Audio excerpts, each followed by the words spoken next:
main factor contributed to the great demand for teachers during the American colonial regime? Would this be letter A, nationalist spirit for the next generation?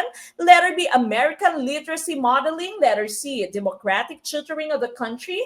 Or letter D, opening of free public education? I see a lot of letter D's, and that is the fact. No? Dahil po na-open na ang free public education, kinailangan po nila ng maraming mga teachers. Kaya nga po, di ba, meron pong question sa LEC, what was the word or what was the name given to the first public school teachers in the Philippines? No? So, Thomasites po, yung term natin, lulan sila ng isang barko na ang pangalan po ay Thomas. No? Thomas yung pangalan ng barko. Some of them were nurses, some of them were soldiers, pero kailangan nga nilang magturo dahil nga kulang yung mga teachers during that time, wala pa namang natitrain ng mga Filipino teachers. Na? So, Philippine Normal School to Philippine Normal College, to ngayon ay PNU, di ba? Kaway-kaway sa mga taga-PNU, marami tayong taga-PNU dito. Yung Philippine Normal University, normal po yan, hindi dahil mga normal lamang yung po pwede mag-study, no?